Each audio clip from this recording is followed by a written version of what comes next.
Hello and welcome once again to the Spence Dogs. It's me, your host, the Spence Dog, and today I am doing a new video for the channel. So, this past weekend I got the chance to see Logan, and yes, this is the first movie spotlight review on the channel. And today I am going to be discussing Logan in depth and with spoilers. So if you have not seen the movie, turn your ass back right now and back out of this video if you don't want to get spoiled. But anywho, for those of you who have seen the video, be prepared for my review. So, for a while now, we've had the Wolverine movies. We had Wolverine 1, Origins, and then the Wolverine. Personally, we do not speak of the first one, and the second one, I haven't seen it. So I really can't give you a verdict or a good review on it, but going into this movie, I knew for a fact this was going to be a gritty, dark, and bleak movie, and my God, it was.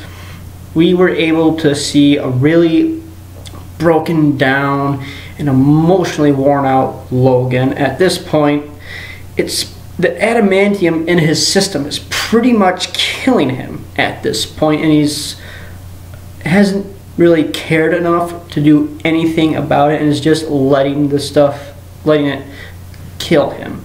And so now we see Logan. He's taking care of Professor X, who is pretty much in a bad state, being one of the most powerful psychic mutants on the planet and having a brain disorder. It has put many people at risk, and it's revealed to us that when he started getting the seizures, one of his very first ones, he killed some of the X-Men in the process, and that's just sort of damaged Xavier's psyche.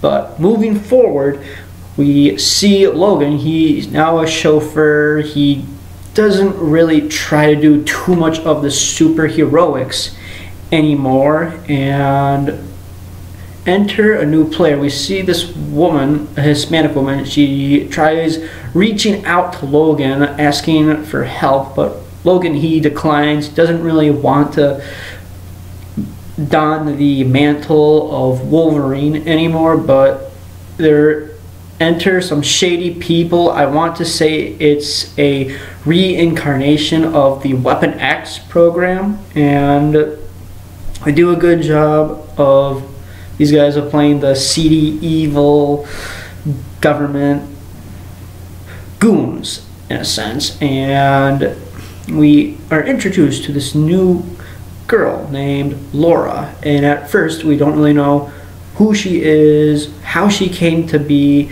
But then as the movie goes, we are revealed that this new shadow corporation, they have taken DNA from mutants that they have collected over the past and organically created their own artificially born mutants, and they wish to control them and make them into super soldiers. But as all grand plans try to go through, they fail miserably, and a lot of kids go missing because the nurses try helping them out and breaking them out of the place. And this is where we sort of come full circle and realize that Laura is a product of Logan. And speaking of being like Logan, that means there's going to be a lot of violence, and this film did deliver on a lot of violence. Many decapitations and violent scenes. Yes, there were. Anywho, so once Logan and Xavier figure this out, they basically go on a road trip to keep Laura away from these evil shadow corporation and their goons. And on the way, it's revealed that this evil corporation, they were able to inhibit the mutant genes from ever spawning or being created by using corn syrup. Okay. But anywho, and then as the film progresses, we see more of an emotional type of connection and bond that Laura and Logan start to form because of the DNA resemblance they both have. And at one point we think Laura's going to get taken away. There's this roided out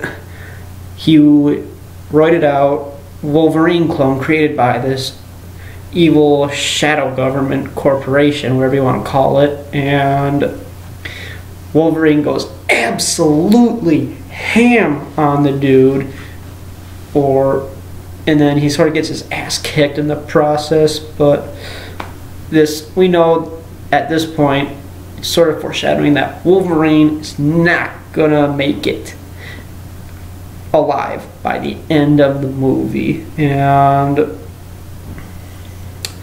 yeah, and also Xavier dies, so that was a little bit of a shock to me. I honestly thought he would have lived, but oh well.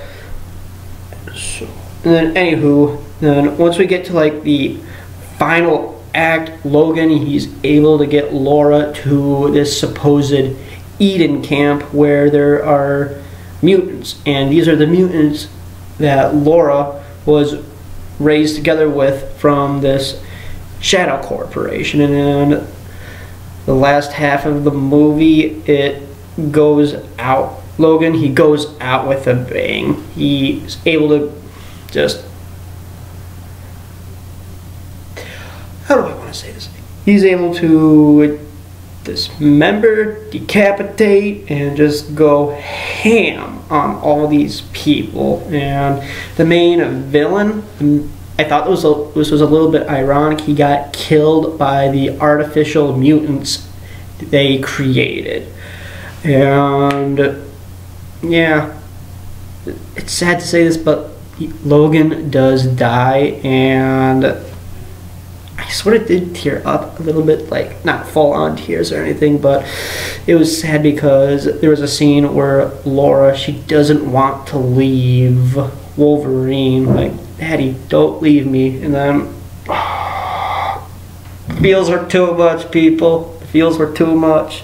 But overall, this movie exceeded my expectations. Very good start to finish, good cinematography, good video editing, good acting on Hugh Jackman, Daphne Keane, and Patrick Stewart. Overall, I'm going to have to give this movie a solid A. It delivered. And some final thoughts on this movie. It was good. It's sad to see Patrick Stewart and Hugh Jackman leave the X-Men franchise, but it opens a huge door because Daphne Keane, she's still a young actor, and based on the current Marvel comics, we give it maybe 5 to 8 years and she'll be a little bit more grown up, and there is a strong possibility we could see her reprise her role as Laura Kinney, taking up the mantle of the next Wolverine. Anywho, did you like the movie? Comment in the comments section below. Would really like to hear your opinion. And also, just one final note, don't take your kids to this movie. Just don't do it. That is bad parenting. So, anywho, thank you for viewing my channel. Give me a thumbs up, subscribe, and check me out at SpenceDogYoy at Twitter. Once again, thanks for viewing the channel.